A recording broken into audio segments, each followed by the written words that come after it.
And hello, everybody. Welcome to another episode of Bearded Reviews. This week, we are going to be looking at the fabled TV show Dukes of Hazzard, and we're going to ask the question, was it good?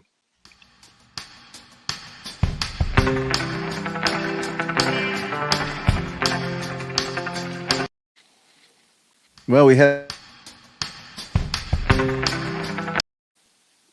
little technical difficulty there, so good start. I'll have to edit something in. I had a really killer transition that was working earlier. Seems to not be working right now. So there you have it. I think that's a good metaphor for the show that we're about to review next. Well, this is a good preemption to what we're going to be talking about. So we did a show about Dukes of Hazzard not too long ago, just reviewing one show. Sorry? You and Hugh did? Yes, and given your I guess your love of vintage TV and cinema, I wanted to bring you in on this conversation in our more podcast style show. Because I've been watching the show since we did that review. Really? And my view of the show has I want to say I've kind of gone in sort of an up and down thing, because when I saw it was a bit of a joke, but it was okay. But the more I watch it, the more credit I find I'm giving it. And I'll explain, but I guess you haven't watched the show in a while. I'm not sure I ever watched the show as a kid. I mean, I guess we must have, at least a little bit. But, you know, it debuted in 79, is that right? It would have been, it was in the late 70s, and I think it lasted for 6 or 7 seasons. Yes, it did last for 7 seasons. I believe it ran from 79 to 85, if I remember correctly from my reading. And so, I mean, it was certainly on when I was a kid, and it's like the sort of thing, obviously, was geared towards kids. My father, could sometimes, I think I understand it now as an adult, sort of cop an attitude towards shows that he found beneath him. And I do believe that he found this show beneath him by the end anyway. So I don't think it was on too much in our house. Having said that, I certainly had the little Hot Wheels. Here it is. Oh, there it is. This is my enduring memory of the Dukes of Hazzard. I also had a bigger plastic version that I remember playing with as a kid. That one's long gone. I think I had one of those, actually. Yeah. But so, no, I mean, I did, obviously, in preparation, you had floated this idea. And certainly, you're right. I am interested. There's a kind of show that was made in the late 70s through the early 80s that doesn't really get made anymore. And I think that's partly what we're going to talk about. Really, it's TV in the 70s, I think. It's really coming out of the 70s. That by the end of the 80s, even, TV started to take itself a whole lot more seriously, I think. And so there was this sort of it's hard to, I think, put my finger on it, but it was a kind of tongue-in-cheek mood for much of the 70s that allowed things to happen in television shows that would not happen in shows that did not start in the 70s, I think, going forward. So I think I know where that point is, too, because we did another review on a show that when I researched this show, this was another throwback show that I wanted to relive, was Miami Vice. And Miami Vice was right at that point where it was so cutting edge for what it was, so cinematic. I think that was one of those shows that was the departure from the even when there were serious action adventure TV shows, they were tongue in cheek, like you said. And Miami Vice was not tongue in cheek whatsoever. No, Vice takes itself deadly seriously. Yes. Despite all of its 80s cheese, and I'm not saying there's never a humorous moment, but it never kind of lost the thread of reality. Yeah. And the Dukes of Hazzard, how far are you into it, by the way, may I ask? It's not that so they're playing it. So in the United Kingdom, there's a channel that it's brilliant. It plays a lot of these vintage shows like A-Team. Yeah, sure. We have them. It's playing Dukes of Hazzard right now. So I'm just randomly picking up shows. I don't remember the shows for the most part. I remember watching it a lot as a kid, and I don't remember the specific shows or what happens or the outcomes. Sure. So it's like rediscovering it again. But for me, I'm seeing it in a whole new light. And I think the show is much more original than I remember it being. I think the show is not really molded in much. I can't think of many shows that really worked to the degree that that show did. And the other thing that I was surprised about, and this may be an area you might diverge from me on, I think the acting was incredible in that show. Interesting. And I'm going to make a case for this.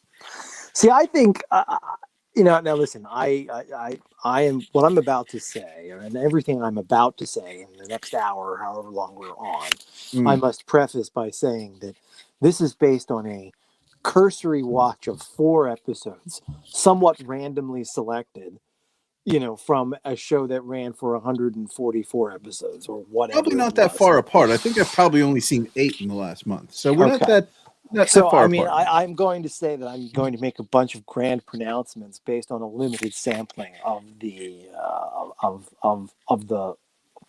of the platter that is the Dukes of Hazzard. But I don't think it goes too far outside of that 4 episode niche that you've dug into. So I don't. Well, I mean, here's what I was going to say. I think that it actually is. It's a very interesting thing because I think it's both at moments highly original, like astonishingly so. Yeah.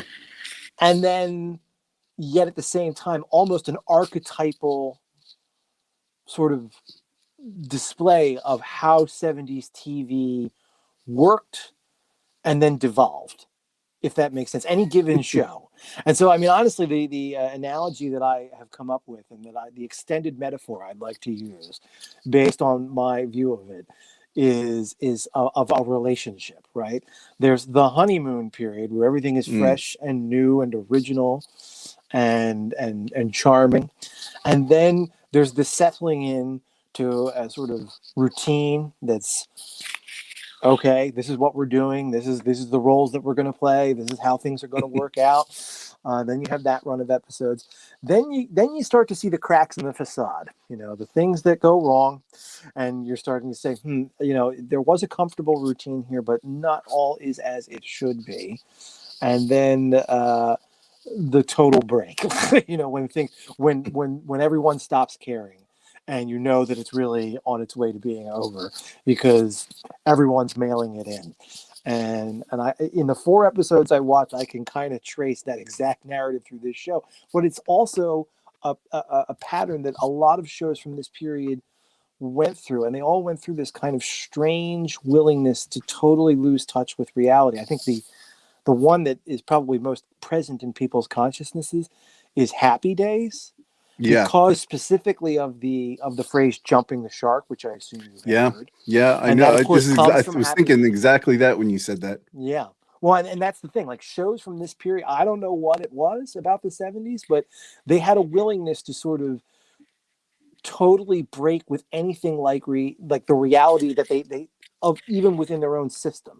You set up the system, the show is what it is, and then the formula starts to run out of gas. And you just have to get nuts. And I guess maybe part of it is the fact that so many of these shows that we're talking about were formula-driven shows. And how many times can you have the Fonz, bail what's-his-name out of trouble, little what's-his-name, Ron Howard, yeah. And figure it all out at the end and tough somebody out. The formula starts to get, even for the writers, boring and too rote. And so then you're looking around like, well, how do I make this funny anymore? It's too formulaic for the audience. They know what's coming. The things that were original or fresh once are completely played out. But the formula, if we stray too far from it, the show will be unrecognizable. Certainly if you lose characters or whatnot. So you're then stuck in this kind of weird thing. What do you do with a formula-driven show that's well past 100 episodes and past when the formula is going to be fresh for anyone? And I think that's what you're seeing this in almost exact notes, there's nodal points that you can pick out with any given show. This is what's going to happen by the time you get to season 3 and season 5. And it just hits the boom, boom, boom, almost exactly as one might expect. It's like an algorithm that could predict it. I think TV then was a little bit less evolved in the respect that there were, I guess, high level expectations. It was a week to week thing. And I think where I differentiate the Dukes of Hazzard is I don't think they ever took themselves seriously. And I think I view it, watching it now, as more, which this is where I think it's different. It's more of like um, a pantomime play with really good pantomime actors. Sure. And if I compare it to, let's say, Love Boat, for example, the acting in Love Boat, and I take the acting of Boss Hogg, who's a very caricature of a person character, quite obviously. Yes. But if you sit there and watch the acting of just about every character in that show, it is surprisingly serviceable. Even Roscoe P. Coltrane and his comedic timing and his ridiculous childlike character is crafted. It's not, in my view, it's not just like somebody poorly acting a bad line. There's a lot of physical timing that goes into the characters and the comedic interludes, and they dubbed it a sitcom. And I think with this show, I agree with you. I think that there was a point where, you talk about, believability. We pretty much don't care about how did you refer to it? There's a point where they throw reality out the window, and it's out, and they breaking the rules of their own universe. I think the Dukes of Hazzard never really had a defined rule set that they were really that prescribed to. Simply because I mean, listen, again, I've only watched 4 episodes, but I think the benefit of what I did was I watched the very first episode, to kind of set the stage for myself. Then I picked a random episode from season 2, which by that point, the show's still new but it was later in season 2. So you think that at that point, they're starting to get a sense of what they want to do, right? Like they've figured out what's working, what's not working. They've shed unnecessary characters or softened plot points, whatever it is. And we can talk about it in some detail because I kind of have a sense of what some of it is. So you're seeing like a show now operating within its, within the window. I keep making hand gestures at the radio. It's a podcast, I have to remember, but it's operating within the parameters that it's setting for itself. But then, of course, those parameters start to bore the writers, right? So I skipped ahead, and they also, of course, what always happens in a television show that runs long enough, and it seemed to happen more in the 70s than now, but it was a regular feature of 70s shows, the contract dispute, right, between, principal actors and the show producers. And so they become necessary. Yes. Have you watched any of the 5th season by any chance, of any episodes you've seen? I wouldn't know if I had. You would, because fans of the show who may be listening to this will know and be able to tell you that all of a sudden the boys are inexplicably on the NASCAR circuit at the beginning of season 5, and they are no longer in the show, and they're replaced by 2 people who look astonishingly close like them. Yes. Yeah. But they are not them. So you get basically 2 people. They casted 2 guys, these poor jerks, whose job it was essentially to be like, scab workers on the show, while we're having a contract dispute with the 2 actual stars. The producers are trying to show, see, we can make this show. We can get some dumb brunette and some dumb blonde dude with chiseled chests. And like they literally even have their shirts off within 10 minutes of the first episode, showing their cut bodies. By that point, of course, I'll bet the 2 young guys are probably better looking because they do not have a regular gig. They're young, they're hungry, they're looking to make their way. Whereas the other 2 have been, they're in the 5th season. They're living off the fat of the land a little bit. They've probably stopped hitting the gym quite so often, all that jazz. So the producers make sure that these 2 dudes are, shirts off within the first 10 minutes of the episode. And it's clearly a threat. Like, you see, take our offer or this is where we're going with this, right? And, it both works and doesn't work. Obviously, it didn't work in the end for the producers, or everybody came to some kind of a satisfactory conclusion but it took 20 episodes. I think it's like the 18th or 19th episode of season 5 where they finally... Before they bring the Duke boys back. Before they bring the original Duke boys back instead of their cousins. And I should have made notes about everybody's first names because of the number of... I haven't seen... This was something you sort of dug up a memory from a long time ago. Yes. I remember this. And none of the episodes I have seen over here The 8 or 10 that I've seen have involved season 5. I don't know how ones. they syndicate them. It wouldn't surprise me if they pulled them from syndication, only because, like, they're ridiculous. I mean, it's like taking, and this is where I was going to say, you were talking about the acting. I will agree with you because, the two guys who are playing Bo and Luke, John Schneider and I always forget the other one. John Schneider Tom Wopat. Yes, John Schneider and Tom Wopat. They are. It's one of those things like, when they're first doing it themselves, you have nothing else to judge it against. So they seem believable enough. Okay. Yeah. Don't really necessarily notice it one way or the other. Try just getting any blonde dude and any brunette dude to come in and replace them. And boy, do you notice. Because, the show tries to pretend like, see, it's just the same. Even the last lines of the episode, the first episode of season 5, are like, see, looks like everything's just about the same here in Hazzard County. Except, you're like, no, it's not. Not at all. Because you took two guys and just basically two dudes off the street and have them reading the same lines. I read about it. The scripts, it's not like they rewrote the scripts for these dudes. They tried to basically slot them. They gave them different names, but tried to slot them into the same two roles. And, they're not as good. They're not nearly as good. And this is where, go ahead. They do kind of, I don't know if this is considered breaking the fourth wall, but with Waylon Jennings, who best part of the show is the narration. I think hands down. Yeah, without doubt. And my wife, who's watched it, and Hugh, who's was introduced to the Dukes of Hazzard. Mm-hmm. That it's an incredible part of the show. It genuinely is.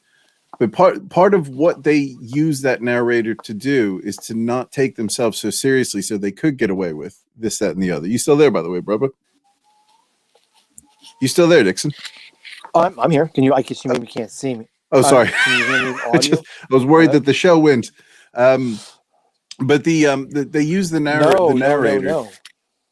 The narrator to I guess to make fun of some of the continuity issues, and I appreciate that. There was the one episode I was watching. I think it was Bo and Luke Duke were in a bit of a car chase, and as part of that car chase, the actual choreography. Sean, you're going to have to be more specific. Well, it's very generic. Car chase, you don't so say. It's one of the many car chases. There was an obvious continuity issue, and granted, there's continuity issues all over every car chase. Specifically, even every car jump has a continuity issue, because you can actually see the car crumble on impact, and then it drives off perfectly fine. Well, this must have been one of the episodes where at some point they started using stock footage, because it occurred to them running through however many Dodge Chargers an episode wasn't going to work budget-wise. But there was in the scene, I think what ended up happening was they were chasing somebody, and they had caught up to somebody who had like a good 20-second head start within one turn, and the narrator made a point saying, well, they really caught up to him and surprisingly quick, or it was something to that effect. That was, well, we haven't edited this together very believably, so why don't we have a bit of fun and just take the piss out of us? And I genuinely, I appreciate that. It's a level of, it's a sitcom. We're not taking ourselves too seriously, but for me, it was like watching these episodes going to, a comedic play or a show, and watching these actors play this ridiculous show in an enjoyable way.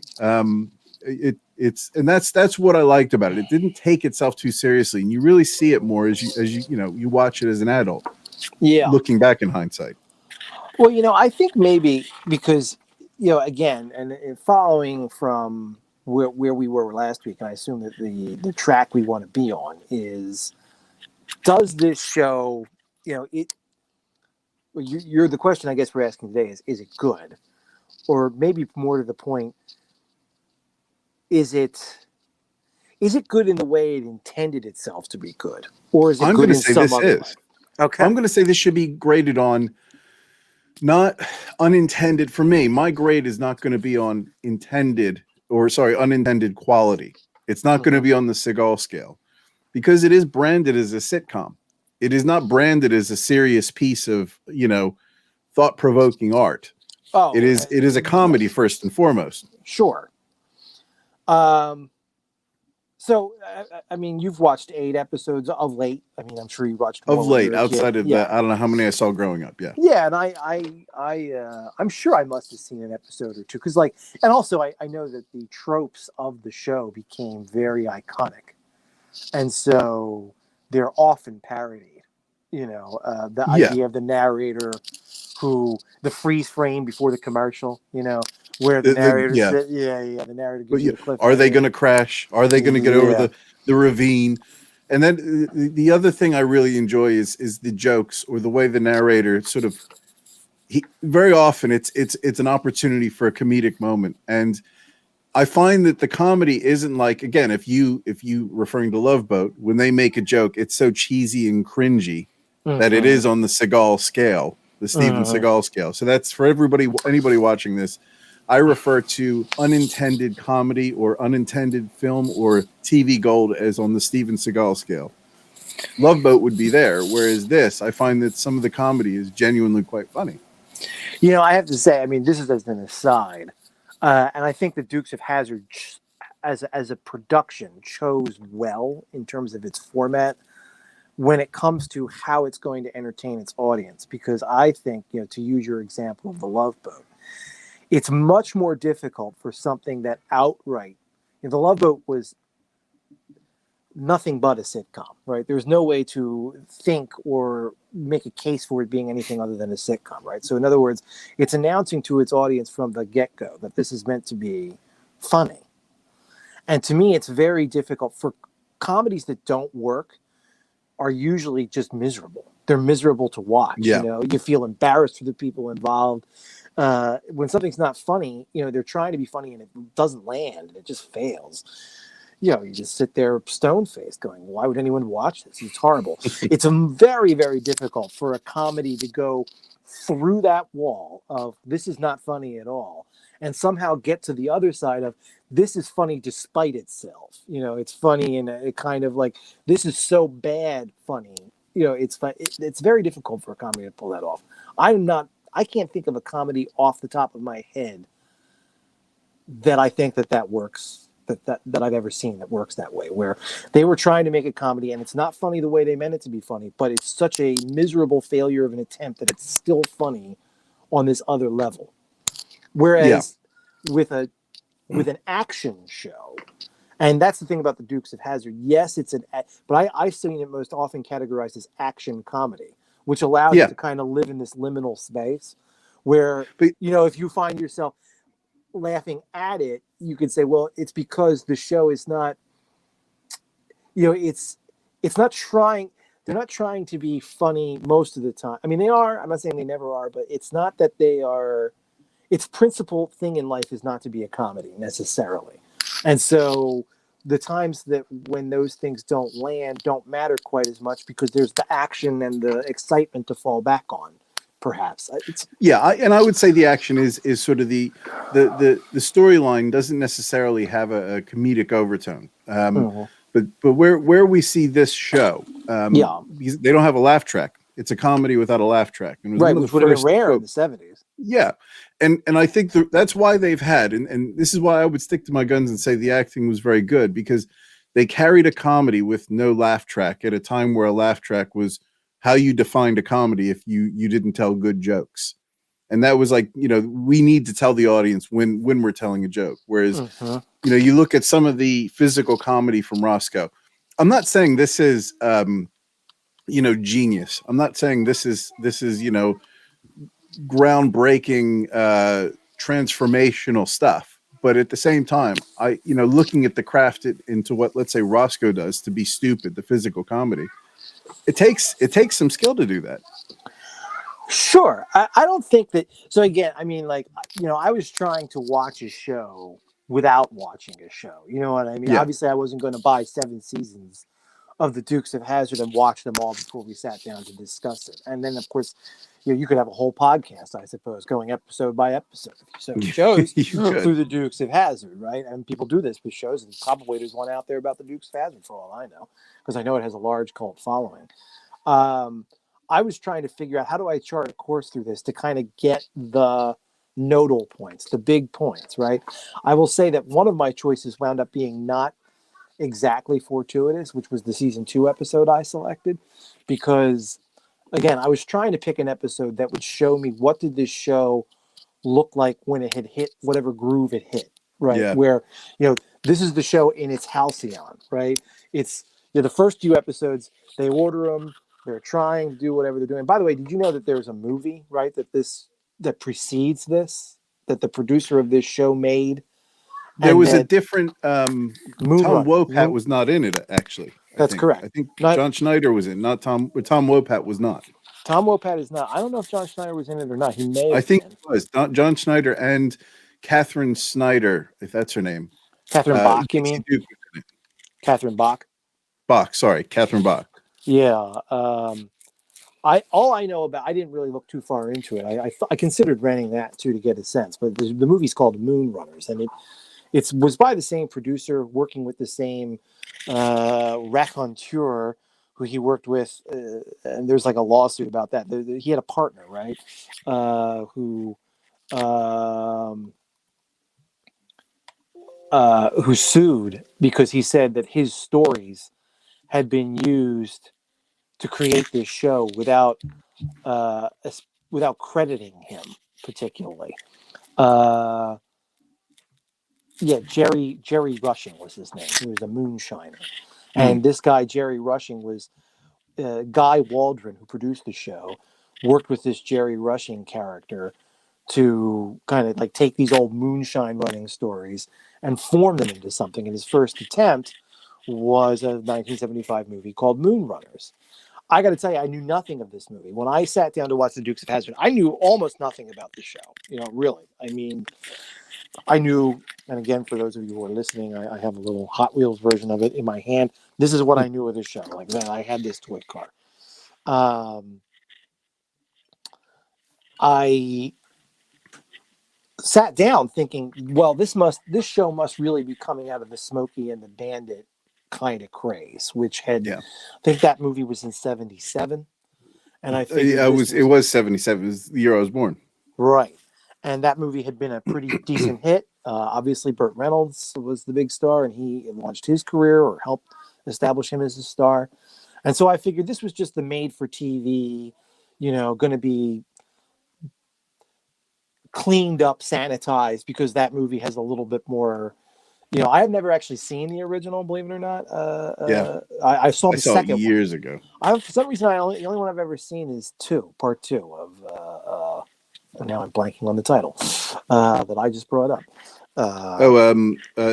Smokey and the Bandit. Smokey and the Bandit 2, right. I saw that one for some reason, but I've never seen the first one. But, Jackie Gleason plays the sheriff who's chasing after, Burt Reynolds' bandit-type character. Yeah. And there's a lot of cursing and whatnot. And so I figured, okay, they got to clean some of that kind of stuff up and translate it into a TV show, a weekly series. So I didn't know that there was this other movie that this was based in. And in fact, the very first episode, when you watch it, does in fact mention Burt Reynolds, and like that's like a wink at the camera joke. Like they say, "Oh, this always happens." When Burt Reynolds always gets away, there's some line like that. So they are acknowledging that that's part of. This was a little subgenre that suddenly kind of flowered and became popular in the late 70s. The Southern moonshine bandits versus like incompetent police thing, which, by the way, we could have a whole discussion about that, I feel like, because that's a whole other it's very Keystone Cops. Yes. And why that became popular in the 70s, why that struck a chord all of a sudden. That sort of, it's both very conservative. I was reading a very good article about it from Time Magazine in preparation for this, where the writer of that magazine was talking about how the Dukes of Hazzard is small c conservative in some ways, because the whole idea is that the Duke boys and the Duke family go with tradition, and they do this because they've always done it, kind of thing, and the importance of family tradition. But on the other hand, there's this other strain of them, constantly making light of and embarrassing police officers. Now, of course, the police officers are supposed to be corrupt, but anyway. Boss Hogg was extremely corrupt. Yes, right. I mean, so there's this kind of like double strain of both anti-authoritarian and yet, I mean, it really is the forerunner of the Trump conservatism, you might say. It's a populist kind of conservatism that distrusts authority, and privileges like family tradition and Yeah. those types of values over anything coming, like anybody in authority, even the local sheriff, the county sheriff, is somehow to be suspected. Although I would say that the Dukes, and it's interesting because I can see those overtones, but also I can see the caring and sharing. And I don't want this to be about, small c conservative is not caring and sharing. It is. Right. But the Dukes were very much, if you need a place to stay for a few months to get yourself in order, they gave a lot of handouts. They were very, even with some of the characters at the time, some of the shows really went out of their way to show that the Dukes didn't see color. How they right. represented black people in the show. As just the characters that they weren't like mechanics or garbage men. They were usually people that were higher level of the time. So I don't know that actually, for me, it was, I can see what you're talking about, but at the same time, I don't know that it necessarily would merit that sort of a link completely. Well, small c conservatives, in my mind, in other words, it's not necessarily a strict system of values we're talking about, or alignment with one party. It's more like when you say conservative in sort of the generic sense, you mean people who are a little resistant to change, who like the old ways versus the new ways, and there's that family value, that core family values. And I agree, by the way, that neighbor helping neighbor is not at all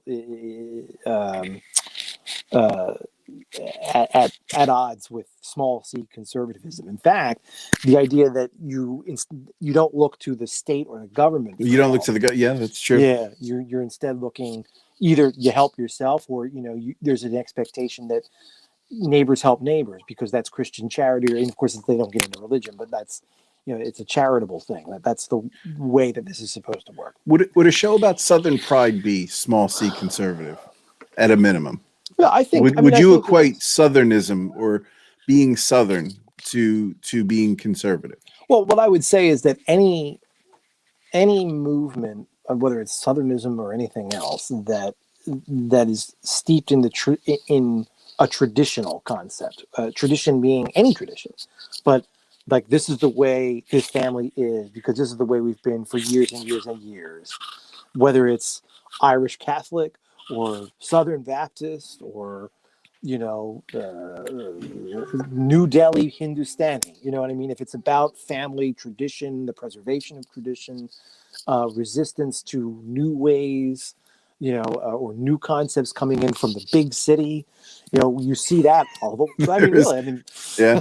There's a lot, like Atlanta is kind of used as the big city, right? Yeah. A lot of these episodes. And whenever something new whenever anything comes from the big city, it's always scary, and it's right. loaded with change and new ideas and these characters they're bringing in. So let me modern ways. Let me talk about a specific episode. The episode I picked out. I started to say this earlier. It turned out not to be fortuitous in some ways, but I picked out the second season episode. I picked out was, I think, the 17th episode of the season. What was it called? You know what? I'd have to look up. I didn't bother. This is note to self. I'm going to start taking more detailed notes to read from when I do this. But it was the plot of the episode. And I can get you the title in a minute. Is that Daisy? Yeah, the plot even. Yeah, the Daisy. Basically, an order comes down from the federal government, which never really happened, right? But it was a directive from Washington to local police forces that you now must make a concerted effort to go hire female deputies. So it is inserting the ERA, which was an active going thing, the Equal Rights Amendment. At that time, there was an attempt to be amending the Constitution to say outright that women, basically spelling out that women enjoy all equal protection under the law to men, right? And it was a constitutional amendment. It was the last one that got very close to being ratified, but it failed. It has not ever been ratified, and presumptively now it would be expired. The window to do it would have expired, although there's some debate about that. But so in 1980-81, when this episode was filmed and when it would have aired, this was a going thing, and the idea is therefore Daisy Dukes is hired as a result of this directive from Washington. So of course, they're never going to have on a network show the purported good guys resist something as elemental as women have equal rights to men, right? So the Duke boys go right along with it. They're very supportive of their cousin. Go there, you become a cop. In fact, they volunteer to do the chores while she's becoming It's this really good of officer. them. Right, Yeah. exactly. Now, of course, what happens is they're predictably boys bad at doing the laundry, bad at doing the cooking. There's lots of jokes along this line, right? And so you're starting to build the narrative like, well, it's not that women belong in the kitchen. It's just that they're better at it, right? So, we can't cope. Right. It's a backhanded, passive aggressive way of making the same point. Meanwhile, of course, the bad guys, Boss Roscoe, Enos. Thank you, Boss Roscoe. Or my wife calls him Anus, but not on purpose. Yeah, Roscoe, Anus. Well, so Roscoe, the sheriff, right? That's the one thing I started to say. That was the interesting serendipitous. It's one of like 6 episodes he's not in for some reason. For this particular episode, I have no idea why, because I don't have enough of the rest of the show to give you content or context. Dick Sargent, of all people, makes a cameo, and he's just at the beginning of the episode, he's appointed the new sheriff. The new sheriff for Hazzard County. And he must not have lasted more than an episode or 2. Because this was like his one or two off guest appearance. But for whatever reason, that character's not in this show. But yes, the Dick Sargent's sheriff and whatever his last name is. Boss Hogg, thank you. They, of course, spend all episode, Boss Hogg especially, complaining at the idea, like, we can't have a woman be an officer? That's ridiculous. That's ridiculous. Right. And so, the episode, that's what there it is, right? The external directive to interrupt a long-standing tradition, that men are the officers. It comes from the outside. And although the Duke boys themselves don't necessarily question it, the plot of the episode plays out. Of course, she's not really that great at being an officer in the end. She makes a lot of mistakes. And she realizes by the end of the episode that she'd probably be better off just kind of going back to her old job. And the reason that she's in this position is that she's fired by Boss Hogg at the beginning of the episode from her regular job. And so then the Duke boys... working at the Boar's Nest. Yes, exactly. She gets fired from that job, and then they make sure by the end of the episode that she's rehired, right? So it's like this whole thing. But here's, you're asking, is this show a culturally conservative show? I gotta say yes, right? I mean, it's not just that it's Southern culturally. It's also, I think America at that time, there's all this gender panic about a woman or women taking authority roles, women getting into workspaces that they weren't traditionally invited to be in. And the whole episode is comedically, on one level, sort of supporting her in her, efforts to better herself, if you want to call it that. But on another level, it is certainly... it makes sure that the order is restored by the end of the episode, and she's back to not being an officer. So this raises a question then, because this links into something else that we wanted to talk about, is yes. whether that was an effort at being, raising awareness and being unintentionally, backhandedly sexist by, making the assumption or the insinuation that really Daisy belongs back in the kitchen and at the Boar's Nest doing her waitress job, not as a police officer. Because I think that there was a lot of things that have happened, even you go through up to the 80s, 90s, where there shows that do things to raise awareness when in reality they're actually doing the exact opposite. And I think there's themes and overtones of that. And I think one of the things in this show that I read about, and we discussed this very briefly before going ahead, was the use of the Confederate flag on the General Lee. Mm-hmm. And it's a bit of a tenuous link here, but I think this falls under the use of the Confederate flag potentially and unintentionally, or I guess, I don't know how I'm trying to word this, but an unintentional use of something that was associated with culture that doesn't really have any to the users, to the Dukes of Hazzard, to the General Lee, any overtones that are negative, but historically does have a hell of a lot of negative overtones. What are your views on the use of the Confederate flag in the General Lee? And do you think the show should be allowed to be played on television now with where we're at with the Confederate flag? Well, that's an interesting question. I will say, in defense of the show, I don't think it's about as naive a use of the Confederate flag as you can come across, right? Yeah. I mean, it's just sort of, it's just sort of on the car and it's decorative, and they basically never talk about it. To your point, there are black characters in the show, although I will note, like one of the episodes that I watched was, of course, episode 1.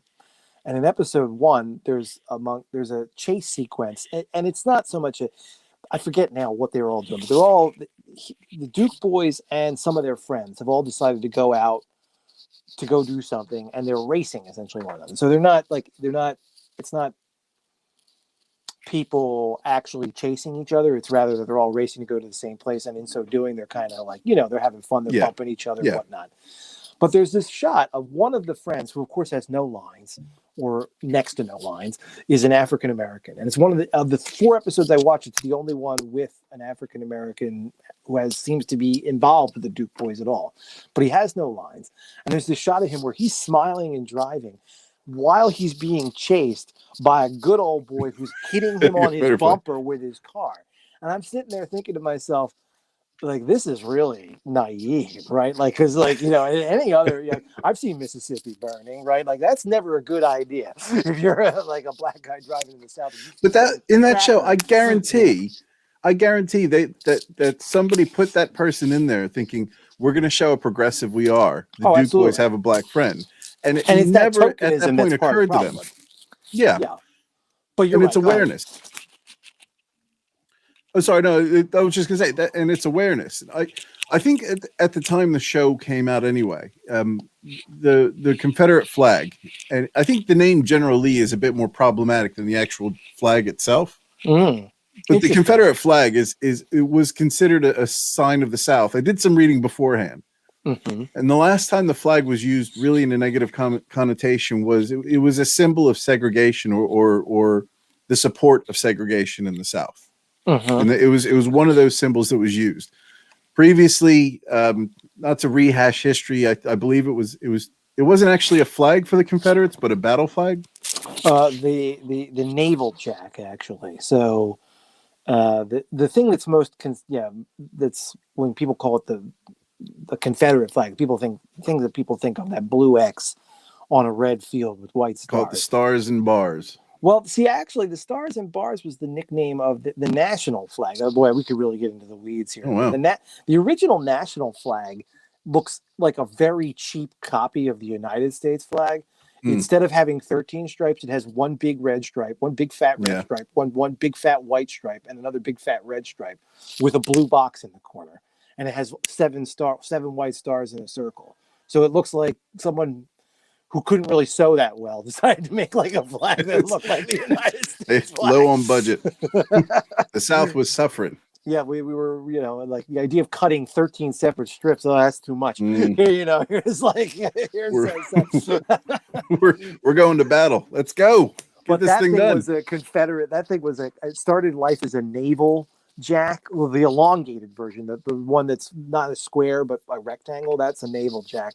They used a square version for the battlefield, so like a battlefield. But then they kept changing for a thing that only existed for 5 years. The Confederacy, they had 3 national flags in 5 years. I don't know how they managed that, but they eventually, in 1863, I think they took that X design, that Scottish cross inspired design, and put it in the national flag on a white. It was basically in the corner on an otherwise white flag. Then they realized that one got confused for a surrender flag too often in the field. So then they put a red bar at the end of it so that everyone would know that it was not them surrendering. It was them as a country. But by that point, they were pretty much cooked anyway. So, yes, but go on. So there's, for those of you who are listening, there's a brief history of the flag regalia of the Confederacy for you, if you didn't know. So the flag itself, though, it does have I think if we look at the actual flag, would I be correct in saying that it was a flag used in, I think it was it Robert E. Lee's army? It was a battle flag, I think I read. And what made it problematic at the time was it was a symbol of that army or that Robert E. Lee's battles. Well, his whole mantra was he was very big on kidnapping free expat black slaves and selling them back into slavery, and that flag was sort of connected to that, and then segregation. But then it ended up becoming just a symbol of the South. And I don't think that symbol of the South was connected to, when we get to the 70s and the 80s, was connected to slavery or segregation. It was just, this is the South. This is the Confederate flag. That's the part that's problematic. I mean, and I think that's an idea that has been deliberately planted by Southern apologists for years, that, you hear that line, it's heritage, not hate. But the reality is, right after the end of the Civil War, of course, as you might imagine, anything that even hinted of the Confederacy, once the North had come in and essentially occupied the territory as a conquered territory, was verboten. As you might imagine, it became a symbol of a treasonous army and government. And so it was only after the end of Reconstruction, as the North started to recede a little bit from its occupying positioning of itself towards the South, that the Confederate flag started to come back into play. And really, it came back in as a symbol of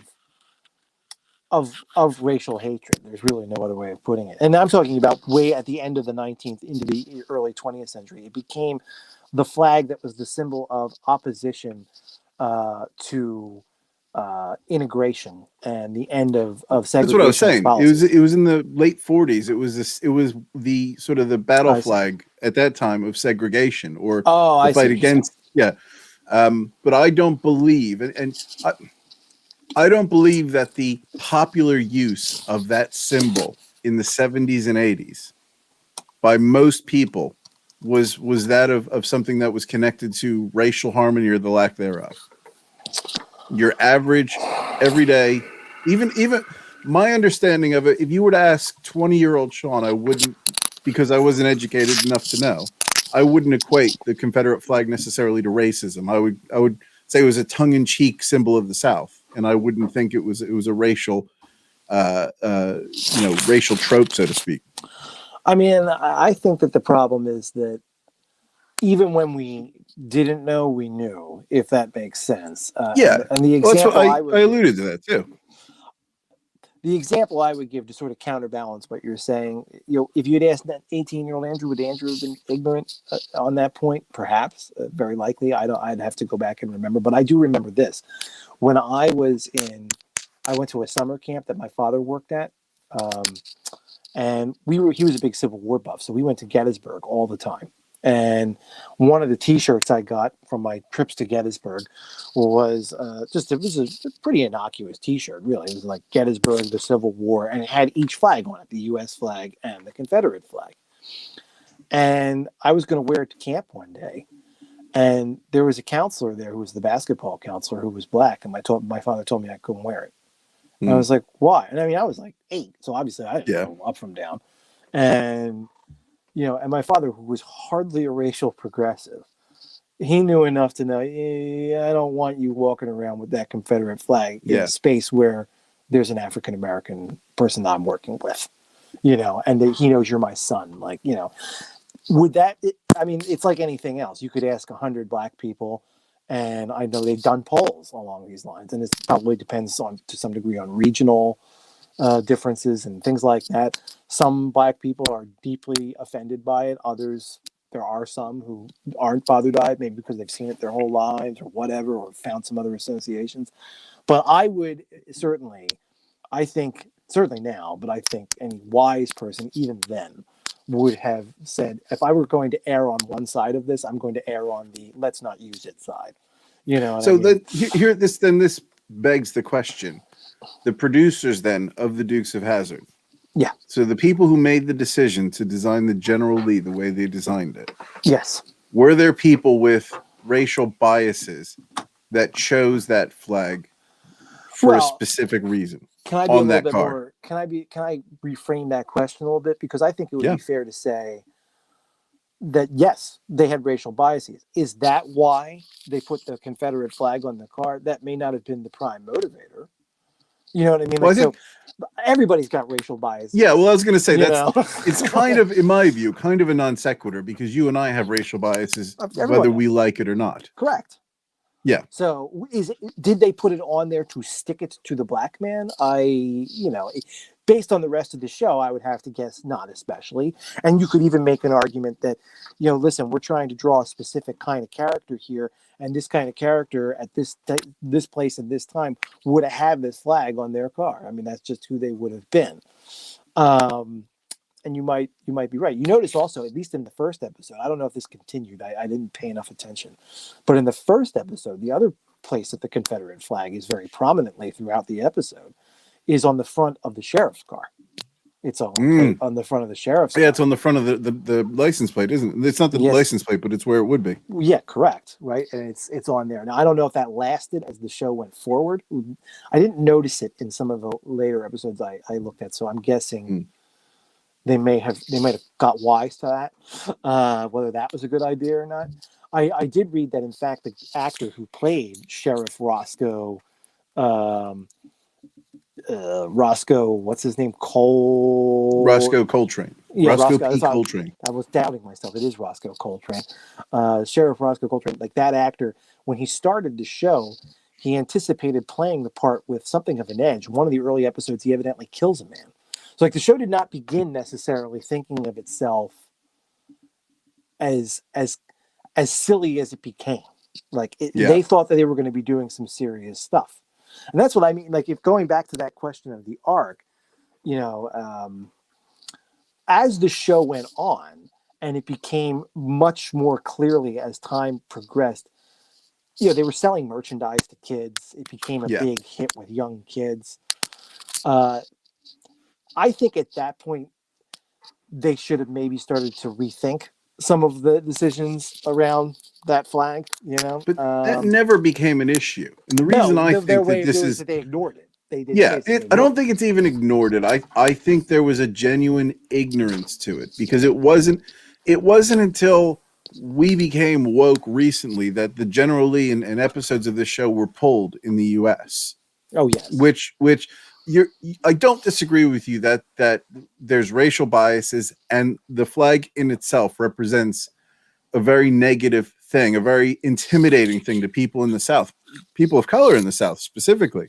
Right. There's many instances where, people were dragged by, behind a car, using a Confederate flag as a symbol. Oh, hell yeah. So I get that. But the fact that, in this woke society, it went unchecked for so long, I don't think I think if anything, that shows that there is a high level of innocence in what this flag represents, or ignorance and innocence. Well, I also think that, like, certainly in the 70s and 80s when the show was being aired, there was less sensitivity to it. Although I think if you go back historically, there were always people who objected to it, and I think rightfully so. Not necessarily the show, but I mean the flag. The flag would have been just as happy to see that flag not part of the show. The reason why I don't think it was much of a issue, I should have looked at it for this reason. Did they use the flag in the 2005 movie? Ooh, with Jessica? I bet they did. I'll bet they did not. I'll bet they did not. I'm gonna get the old phone out here. Do you have a? I thought about looking at that to see, just to that extent. 2006, that movie Hazzard is film images. Yeah, my internet's slow today. I see the. I think.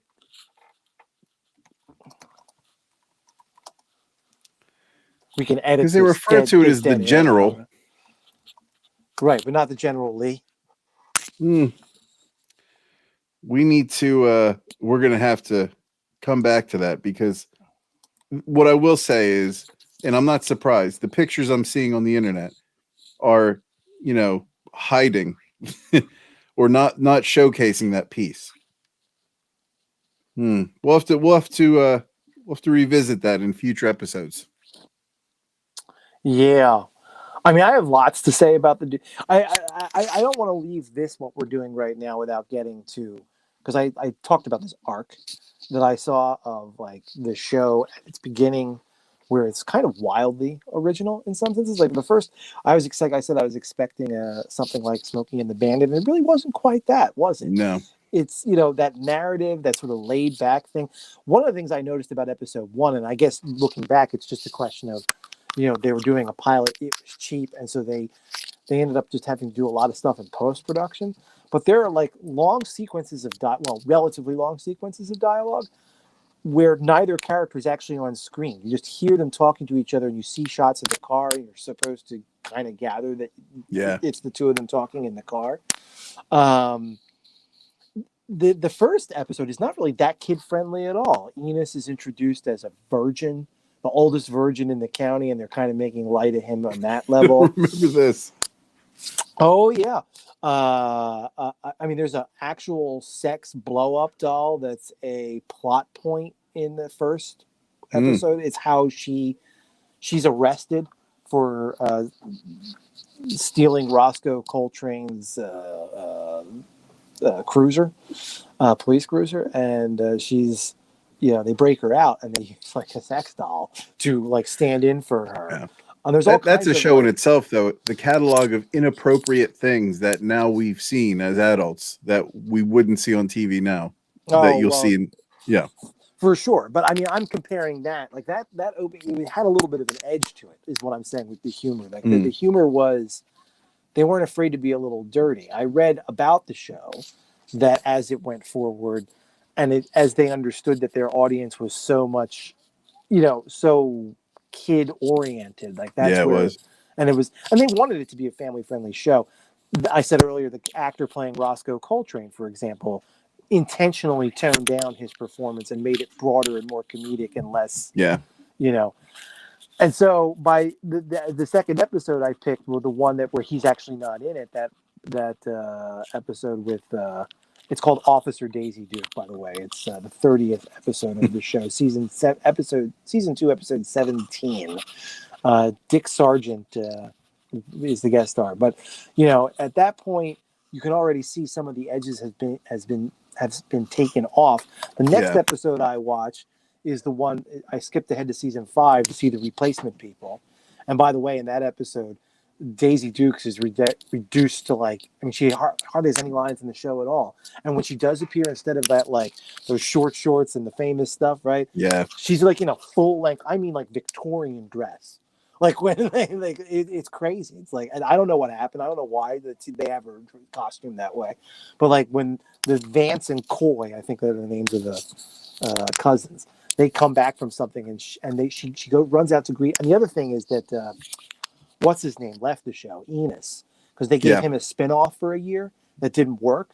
But in season 5 is when he returns to the show after basically having been off of it for 2 years because he went to do a spinoff that didn't pan out. Didn't know about that. Yeah, well, he returns in season 5, episode 1, and she's friendlier with him. Like in the first episode, she's pretty, putting him off, keeping it on. Like the humor around Enos is both a little bit more overtly sexual and she's nastier to him. Now she's treating him all sweet. She's in a Victorian dress. The thing has gone, it's starting to get silly in the sense that they think that they can swap out these two yahoos for the two main players and no one will notice. The last episode I read, and this is where the show gets good to me, is from season 7. It's one of the very end. It's they only made 14 or 15 episodes in the 7th season. And it's called A Strange Visitor to Hazzard, I think. And an alien comes to Hazzard County. Strange visitor. Oh yeah, that's what I'm talking about. That's that Happy Days thing where Robin Williams shows up as Mork. Yes, this was the collab, the original collab. Yeah, right. I mean, this is like Strange Visitor to Hazzard. Like, I mean, it's just totally ridiculous. Like, all of a sudden, a show that at the beginning was a semi-serious action show. Like they kind of took their plot serious. I mean, yes, it was played broadly for laughs, but like it was realistic within its parameters that it had set up for itself. And to me, the show is, once it settles into its formulaic period, like that formula is, I would never need to see. I could watch 2 or 3 and I'm done with this. Where it gets interesting is when they run out of ideas. And so now it's like, well, we had to do a whole season without our main characters. They're back now, but we're still out of ideas. So like now we're going to have aliens visit the county, like little 6 foot, like 3 foot, bizarre looking dude who disappears and reappears at will, and this becomes like the plot of the entire. I mean, it's insane, and that's obviously this is way when, far away from where they started. Yeah, well, this is when the producers are like, we need to milk the last bit of viewership out of this show and promote, Mork from Ork. If I'm using my marriage thing, it's when Daddy goes and buys a Mercedes because why the God, I mean, like this marriage, you gotta right. Yeah, I know my wife doesn't want me buying one, so I'm gonna go buy one. It doesn't matter anyway.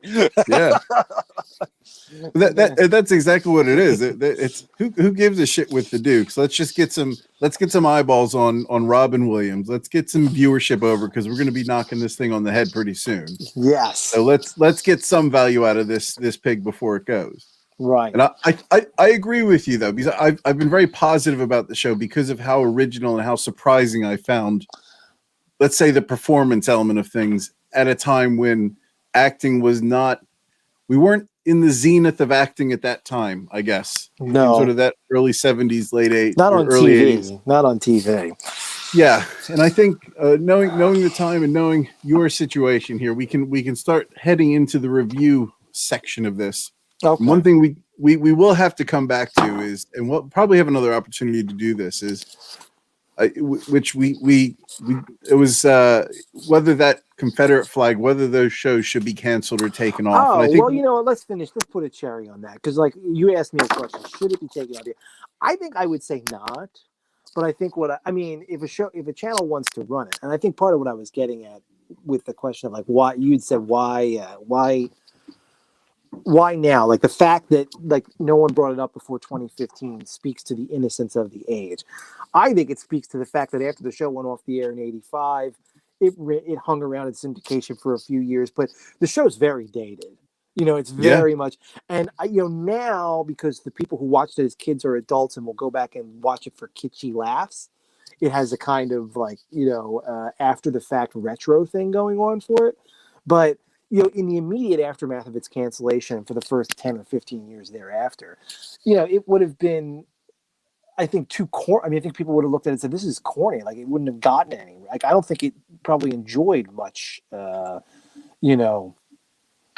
wide appeal as a syndication vehicle. Because I think, like, compared to, like, stuff that started coming out, you think about, like, TV dramas as they evolved in the 90s.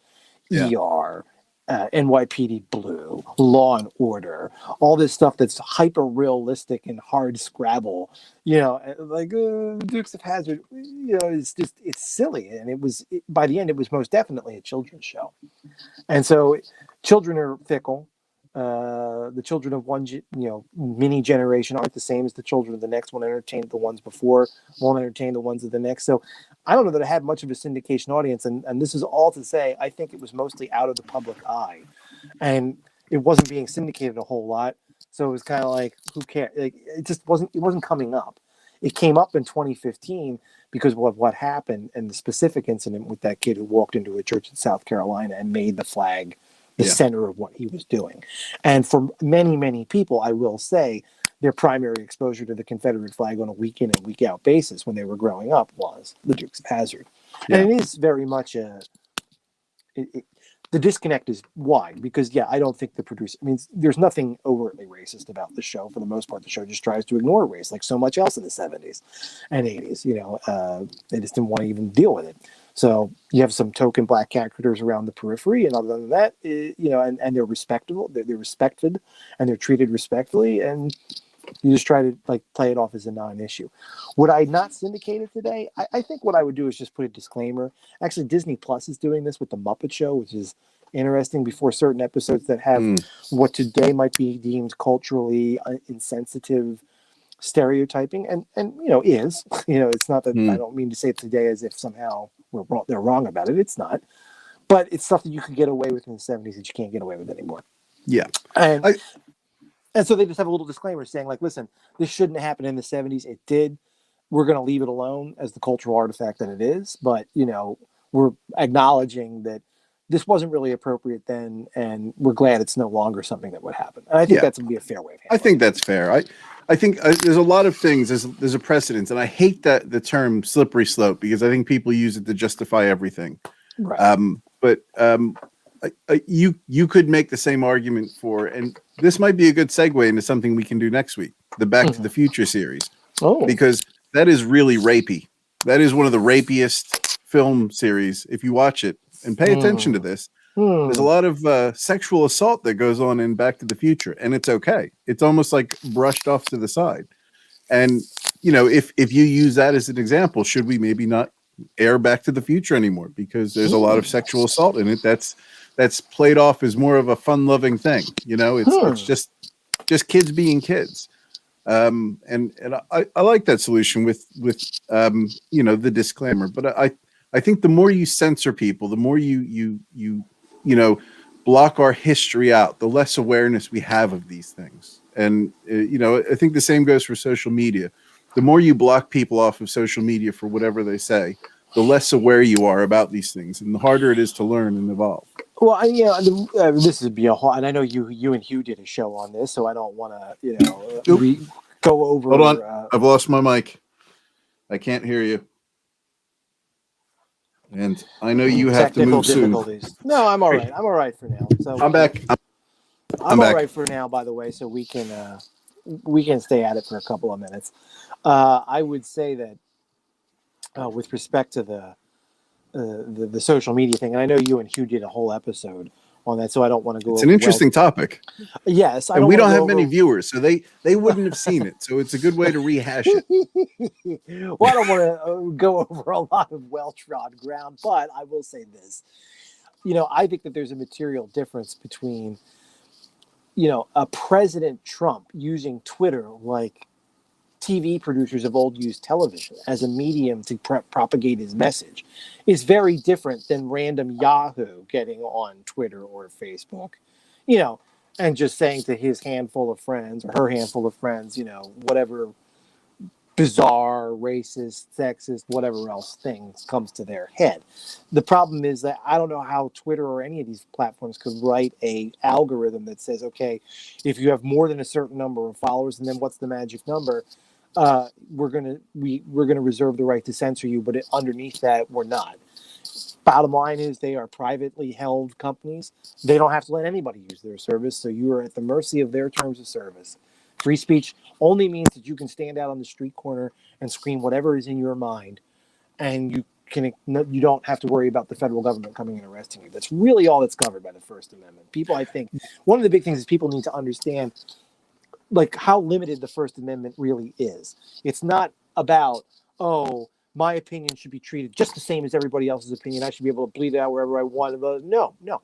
All it says is that you shouldn't be arrested if you say the president sucks. Okay. Yeah. I think though you're and I agree, and I think the First Amendment is viewed as sort of, we can live in a lawless society and do whatever we want because of the First Amendment. And I think when you look at instances where you decide, should we be censoring something or should we be shutting it off? I've got a very small window of things that should be censored in my view.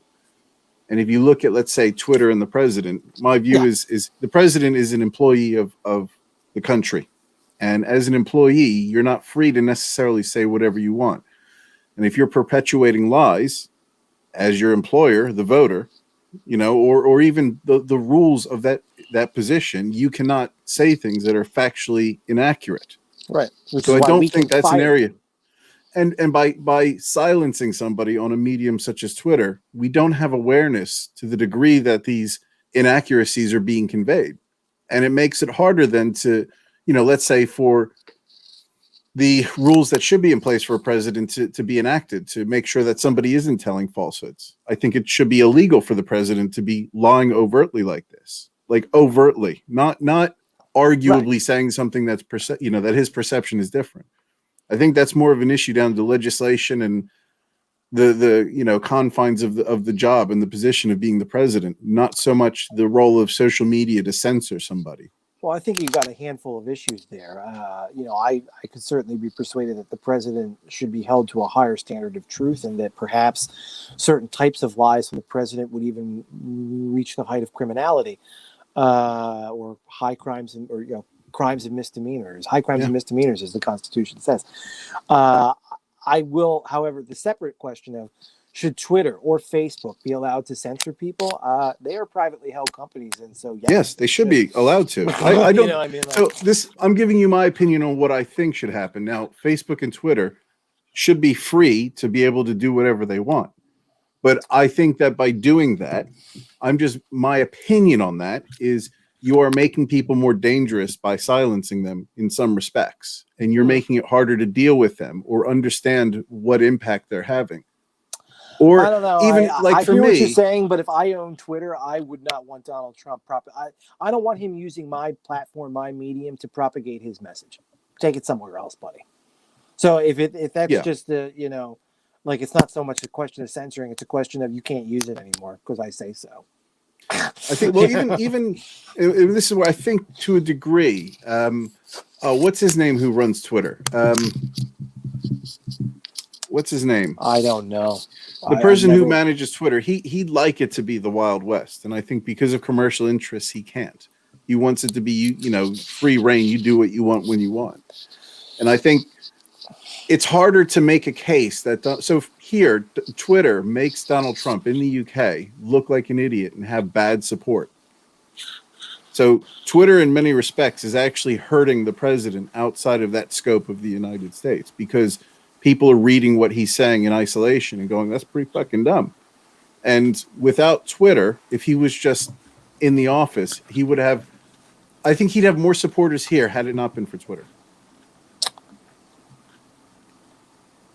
I see. So the Twitter sort of acted as, it's interesting, in a foreign country. Well, so my view is that he lost as many internationally. So if we forget about that spectrum of the U.S., the echo chamber that is whatever's going on in America, people here view his use of Twitter, the majority of people here, as just really irresponsible and stupid, and the things he's saying are disqualifying. Are you talking about American citizens who are? No, I'm talking about British people. See, I mean, I hear you. I would be, and there's no offense to my brothers and sisters in the United Kingdom, for I am an Anglophile and I do love the country, despite the fact that I'm Irish. So my Irish ancestors are kicking me in the head for saying I'm an Anglophile, but there it is. But I will say that as an American citizen, I really don't give a damn what's best for Britain when it comes to regulating how the president communicates. Like, it's great that Twitter exposed Trump for being the complete horse's rear end that he was to the British public, and that's wonderful. But if the price for that is that in the United States, he's able to use Twitter to really bypass the normal checks and balances that are in a peer-edited media, that is newspapers, network, legitimate network news, stuff like that. That's why he likes Twitter. It's unfiltered, right? He can say whatever he wants, and there's nothing between it. And that's what he says all the time. That there's nothing between him and his intended audience except their computer screen. There's no filter, no edit, no fact check, nothing. And that's what he wanted to use it for. And he used it to great effect, to scary, to frightening effect.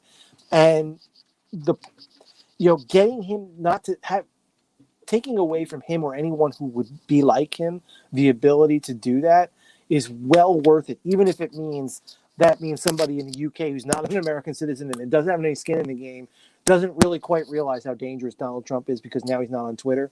That's the price I'm willing to pay. But that's more of a case. That's more of my evidence as to why there is benefit to having him. It's not hard evidence, but why there's benefit to being able to see what people say and have some visibility to be able to control and understand what that message is. And I think the issues down to Donald Trump aren't down to Twitter allowing him to broadcast. It's no different than going into a public park that's surrounded by people that are interested in hearing what you say and speaking. You can't filter that. It's down to, regulation. Is it incitement? Is it not?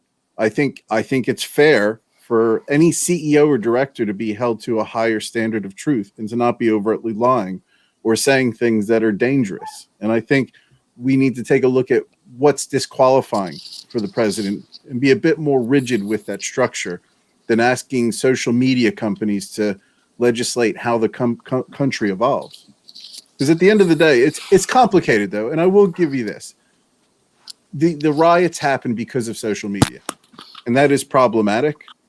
And I'm not saying I totally disagree with you, but I really struggle with, censorship. And I hate this argument, and I'm going to use it, and I've said it twice. It's a slippery slope when you then start to legislate based on opinion.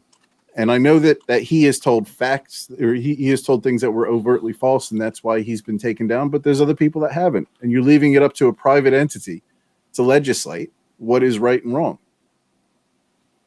And that's okay, but they're put in that position because they have to. They feel they have to because there's no backing. There's no legal, and this is where people get a bit weird because ask sort of an originating question, which is it censorship if Facebook decides you can't have an account? Because without Facebook, there wouldn't be, or Twitter, there wouldn't be. This isn't like, see, censorship to me, and I think this is really, it's misplaced. Censorship in its truest form is a publisher's good. You've written a book, a publisher's going to publish it. And then the United States government comes along and squelches that. That is censorship. Yeah. Twitter originated the platform. Twitter gets to say who uses it and who doesn't. Is it censorship? Because they can take the entire platform. They can say, you know what, we'll shut the whole friggin' thing down. But this is why I don't have a problem with Twitter. This is why I don't have a problem with Twitter doing it. Me agreeing or disagreeing with Twitter doesn't mean that they shouldn't be allowed to do that. Because you're right. I could find another social media avenue.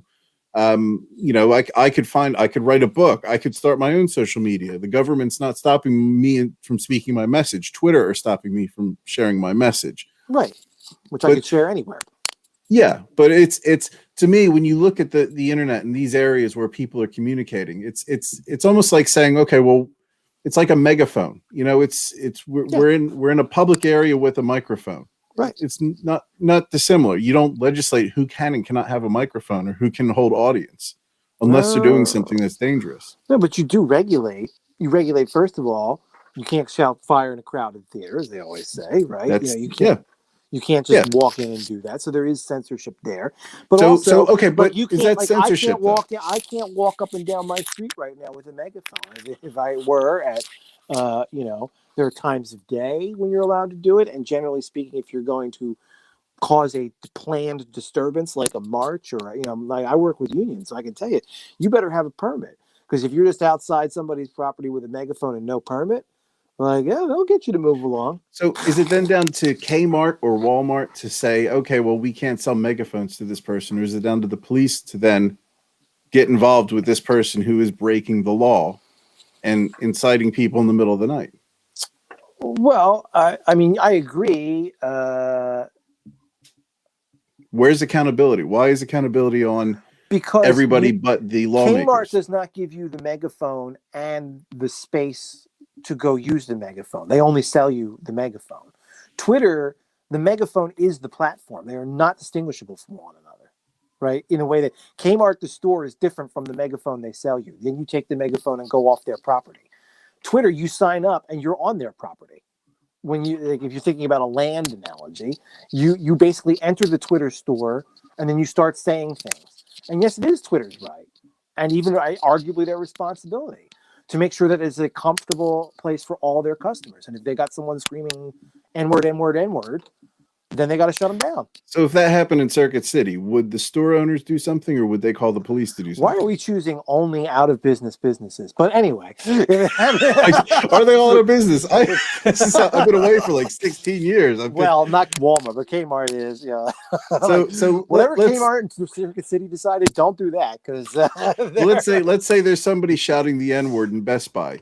Is the kid in Best Buy gonna, the kid who works at the computer store gonna shuffle the guy out, or are they gonna call the cops? They're gonna call the cops, but they're probably also gonna have store security try to escort the person out. I mean, obviously they're not gonna put their security persona people in harm's way if it's determined that the person's absolutely out of control and it could cause physical harm either to the person who could then sue the store or to the security guards, or fight, or both. They'll probably just let the trained professionals handle it. But if they can get that person out of the store, they're getting them out of the store. This is why I think that, and that's to me what I would reference sorry, I know we're running a bit long for you. Yeah. That's what I look at the fact checking piece. Whenever you would say something false on Twitter, it would fact check. It would put up that fact check. This is actually the truth. What they're saying. COVID-19 is a real thing, and here's this in this article. But now, see what you just did. Now you're giving Twitter a whole other business to be in that it is not in. That means they have to have people reading every tweet, and responding to them and all of that. The easiest thing for Twitter is, they know certain accounts they got to check. And just tell people, like, listen, we're going to warn you once, we're going to warn you twice, and if you do it a third time, we're going to ask you to leave our store. But the algorithm doesn't work because this channel is actually at risk of being shut down right now because we shared video and we've did commentary on the riots. That video on the riot that we did, one of our best videos, I think, that we've done, has been taken down and banned by YouTube. Oh, really? And we were nothing but we were fact checking the shit out of that, and we were saying all of the quote right things, and YouTube has taken that video down because that's probably because they don't want the video there. It's probably just the presence of the footage. So the reason is the wording. I can't remember the wording, but it was along the lines of we were spreading false information, even though we were giving commentary that people were spreading false information and sharing the correct factual information, to give it context, exposing the people that are giving the false information, specifically Ted Cruz and his double standard. I think that was part of the video. That was his inciting language was taken down. And I feel like that there's a lot of ownership that's being put on these private businesses. And I feel like there's a lot of hands off. Nobody's making them do it. I think it boils down to YouTube again. Like, let's use that physical store space analogy. If YouTube was like a physical store, if it's a Target, they're going to err on the side of caution.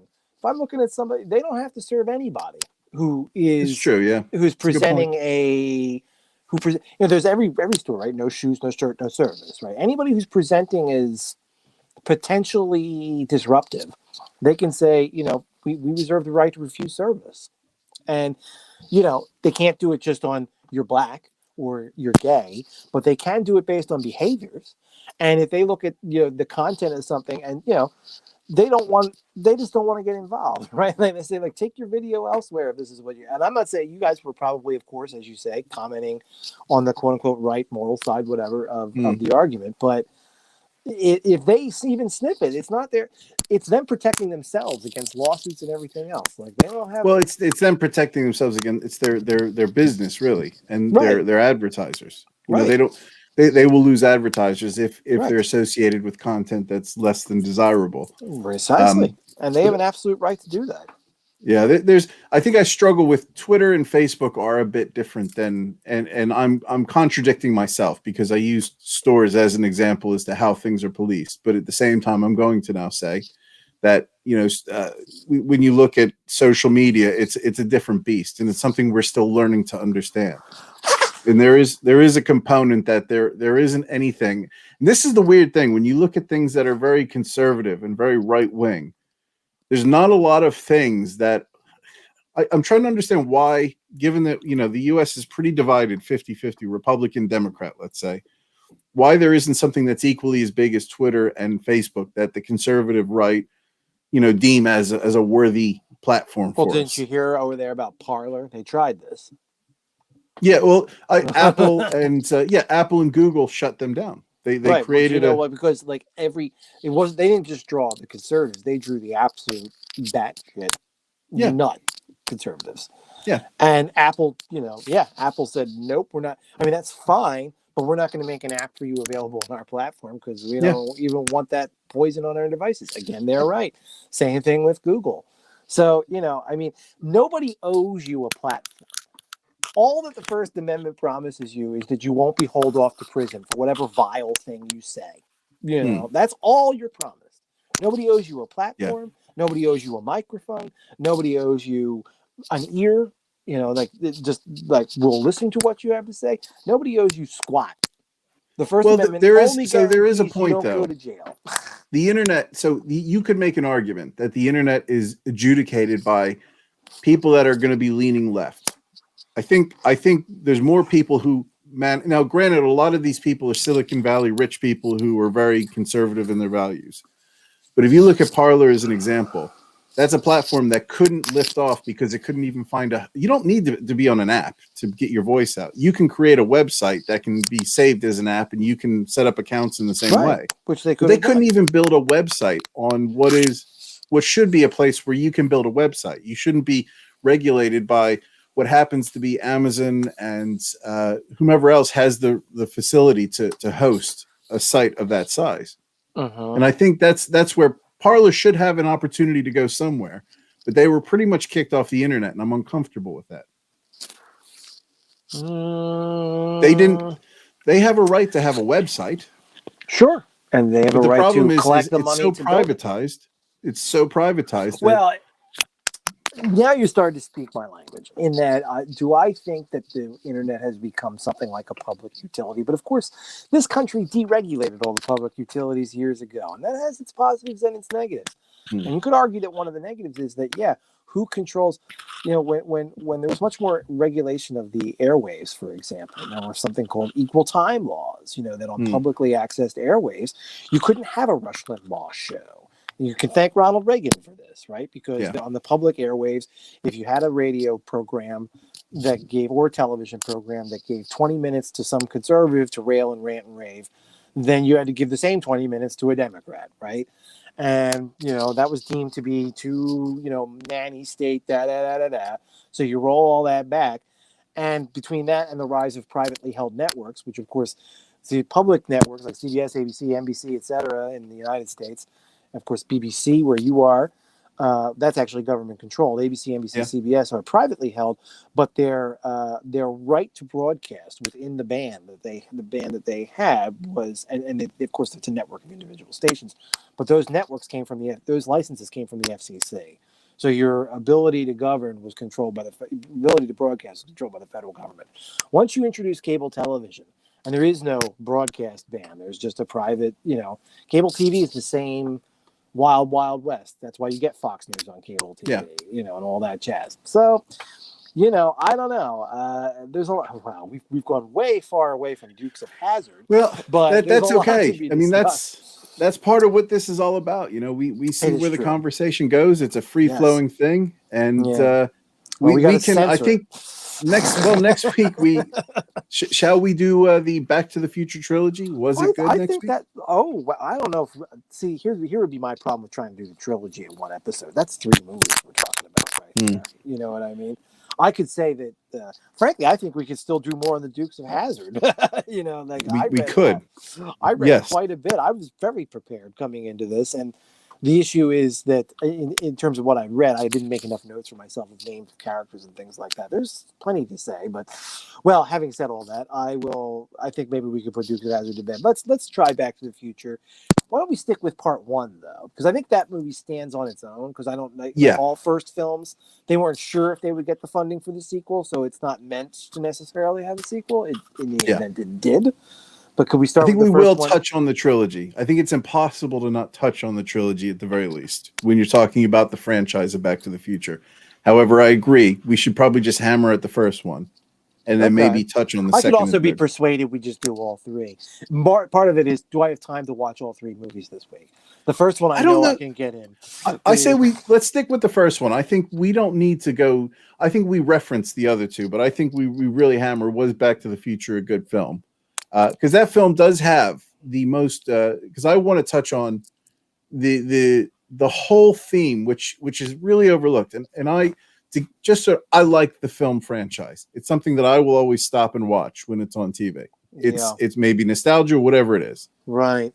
However, the film has a lot of problematic things in it that make it harder to like in this day and age. Oh, that's interesting. I haven't really watched it hard for those purposes. I mean, my initial blush at the question is Back to the Future good? Of course it is. What kind of stupid question is that? Yeah. It's a great movie. And even after my problematic pieces, it's still a good film, but there's things in it that are a bit problematic in my view that aren't the fault of the film. I think it's the culture. This is kind of going back to the same Dukes conversation we're going to have, I think. Right. Yes. And I think it's going to be, what was the intention? Should this impact the film? No, I don't think so. But it's really interesting how culture wrote these sort of scenes in and how they sort of let it go by. And I'll explain next week when we talk about it. Sounds good. In the meantime. Well, yes. So I think we call that a day for this one. Oh, well, I thought, are we going to go? I feel like we still need to kind of cap it off on the ultimate question. Oh, yes. Was it good? Was it good? I think we go with our normal 1 to 10 scale. And I do have a score. It's not going to be as high as I think you think it's going to be, because I have a lot of respect for the show, because I think, in my view, the points you've raised are really good. And I think outside of, let's say, 10, 15, 20 episodes, it really, you're getting quite samey. There's not a lot of evolution or nuance to the show outside of the standard format. Unless you bring in Mork from Ork, then yeah, you're starting to leave the show. You're departing it a bit. Right. I'm going to give it credit for being original. I'm going to give it credit for being a comedy that didn't have a sitcom. I'm going to give it credit for just the good acting and the originality. I'm going to go with a 6.5 out of 10. Well, now, of course, I'm still basing it on a very limited run of episodes. And it's almost, I selected shows from different eras of the show. So they're almost not it's not fair to even compare them one to one another, let alone try to lump them together and grade them as a whole. I will say, here's how I would say this. A favorite show of mine, done in 2 seasons and for a total of like 26 episodes, is 1978's and then 1980's Battlestar Galactica. Okay.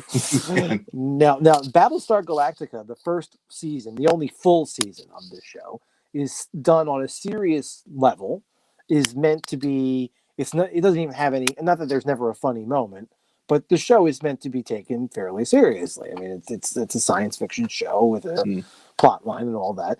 And it's reasonably good, I mean, for its era. I mean, obviously there's differences in special effects and budgets and things like that then versus now. There's certainly a cheese factor to it looking back, but the show has a certain something to it, and it's good. Then they tried to do the first season wound up being too expensive to produce and didn't have high enough ratings, and so then there was a retool and They tried something called Galactica 1980, and that show's good too, but not for the reasons they thought it was. You know what I mean? Like, it's hilarious. And I am fascinated. I mean, sometime we should do an episode on Galactica 1980. It is... I'm up for it. One of the great train wrecks of all time. I mean, it is just... especially if you're familiar with the first season of Battlestar Galactica, which is a serious attempt at a show. And then in 1980, I mean, their budget was sliced. They're going to turn it more towards a kid's show, but they just... Nobody was taking it very, very seriously at all. And so the show is just, you laugh, but it is. And so the Dukes of Hazzard, I look at it kind of along similar lines. The question is, there's the first several seasons, presumptively, 1, 2, 3. By the 4th season, the 2 actors that who play... oh, God. Bo and Luke, thank you. We're starting John Schneider, right? And what's the other one's name? Tom Wopat, thank you. Schneider and Wopat. I read that they were already starting to complain about the quality of the scripts, but, and that things were getting very repetitive and formulaic and having to be silly at times. So I see, like, a show that, like, the initial episode, I would have rated very highly. Very, very good episode. Just really set up something interesting, different, what have you. When I looked at the season 2 episode, I'm seeing something that's settling into something somewhat less exciting than what the premiere suggested the show could be. And so, like, if that's what it's going to be week in and week out, you know, there's some little crime to solve or robbers to chase. There's maybe a little subplot that's comedic or not about one of the characters, and then we tie it all up with a nice bow. See you next week. I would put that as pretty average stuff. Yeah. And then, of course, there's the episodes later where, you know, that formula starts to fail because of interpersonal issues. And then there's the, you know, we've long lived past our usefulness now, and so we're really out of ideas and we're reaching. I find that end of it much more interesting than the part of the show that I guess its hardcore fans would consider to be its glory days. Yeah, you know, because I don't find the show in and of itself to be that interesting. In the end, I think the pilot showed a lot of promise. I think the middle meat of the show is just kind of it's okay. But then, like, those disaster episodes, I'd be interested to go maybe buy all of season 7 sometime and just watch all the disaster ones. I'm going to watch it now after this. With all that having been said, and I know that was long-winded, I'd probably put the show around a 5. You know, all told, there's a lot of it that I would never look at. There are, however, episodes that I could see getting a lot of fun out of, but it would be of the sort where I know what the show was shooting for, and I know how far away from that it had evolved by that point. So we're calling the Dukes of Hazzard a 5.75. 5.75, yes. Well, great. All right. Well, Andrew, cool. Thank you so much anyway this week. So Always next week, pleasure. To everybody who has tuned in, I know, thank you for sticking with us. We went quite off piece, but it was really fun to talk about anyway. Yeah. We're going to be looking at the first episode of Back to the Future, and we're going to be asking the question, was it good? Yeah. So, Andrew, till next week. It was lovely speaking to you. Absolutely. And we will catch up with you soon. Take care, everybody. Good.